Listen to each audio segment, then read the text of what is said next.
All right, this is a race yesterday with Bowdoin and Connecticut College. Bowdoin, I think, is in the green boats, 13, 14, and 15. Connecticut is in the blue boats, 16, 17, 18. This is the one race we lost yesterday, or one of two races we lost on the water, but we lost this one despite a protest as well. So, kind of see how the race is kind of shaking out. Bowdoin looks like they're controlling maybe this pair on the right with 15 and 16. They're controlling potentially 14 and 18, but we're losing the pair on the left. And again, our low number starts at the boat, middle number starts in the middle, high number starts at the pin. And we're not totally controlling that first pair. It looks like we gain control here. In the second pair, we're kind of splitting. We're not really in control of that pair, and we're definitely chasing with our third pair here. So we may be a 1-3, but it's not totally clear if we have kind of control of that middle pair just yet. This was part of the day where it got pretty shifty. There were some big right shifts kind of as you came up to the top of the race course. But this was a really good race, so we'll kind of let it unfold before us.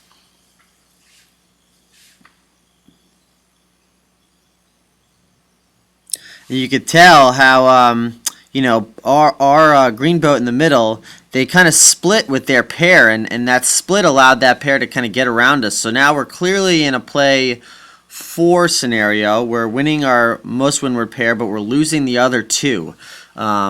So we're in a play 4 scenario. Looks like boat 14 for Bowdoin. Does a nice job of trying to protect starboard advantage, and that's how they're able to maybe get that boat back, which is a really nice move, drawing the foul. And now we're clearly in a play 1 scenario, right? Clearly play 1. We want to try to make this happen as soon as possible. But 15 is kind of just a little bit too far in front of their pair to really make a pass back kind of happen. So we're going to kind of sail around the race course, around Mark 2 at least, with a play 1, or trying to go play 1. Not really in control. 15 is not really in control of 16 at all, and you could tell the race is compressing pretty aggressively. Again, when you're losing, you want to try and compress the race. Here, we're trying to speed it up because we're in a winning combo.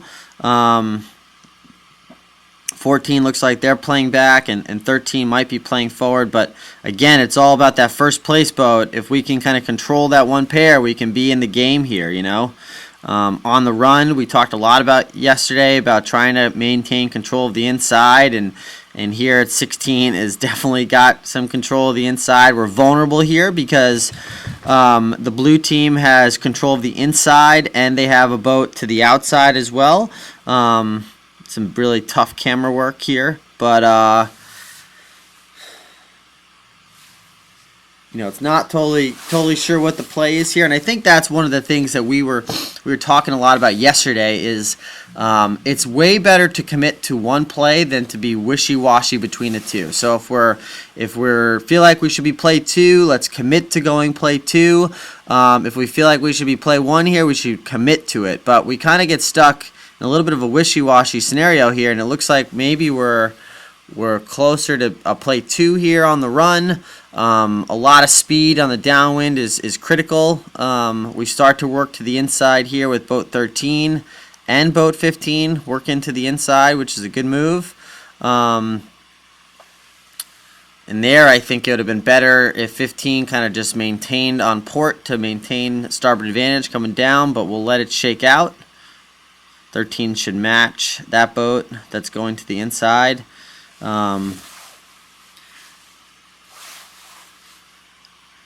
So it looks like we're going to get close to a 1-4-5 here. Now we're going to a play 4, and 13 is going to be trapping here. And looks like they're just going to compress the race as much as possible, which is not necessarily the best move when we're 1-4-5. A 1-4-5 is better when it's a little bit spread out, but bad camera work. We kind of missed some of the mark trap, but 13 does a really good job of really kind of slowing the race down, and we end up exiting quite nicely with maybe a play one or close to a play one. Not quite sure if our middle boat is in the lead there.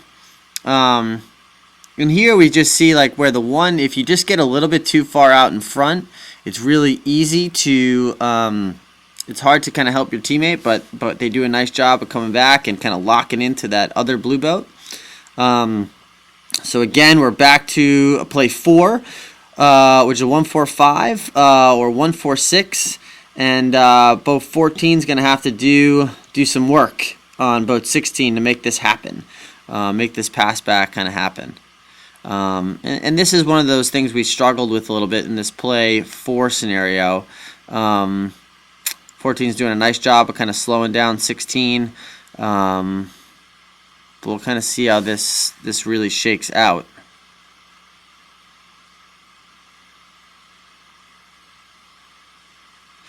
So we kind of see the blue team playing back pretty quickly, and that pass back, I think, a couple times yesterday we wanted to round and go into the high lane, but we got caught going really slow, and the boats behind us were just like footing around us. So it's really easy. Like the blue team did a conversion there without really having to do much of a pass back, and now 14 is chasing right now, and 15 is in the 5 or the 6, So I think it's almost more important to kind of sail with speed around that Lord Mark and just make sure that the trailing boat is not going to sail out and underneath you. And 13 has kind of been hovering upwind. They're still in the 1, and we talked a lot about this yesterday, but I think we're clearly maybe 1-4-5, and the job of both 14 and 15 is to maybe interact a little bit more here, because it's not clear kind of which side is going to come out advantaged. Boat 13 is staying with the threesome here on the right, which is good. That upwind easy threesome decision-making tree is really important.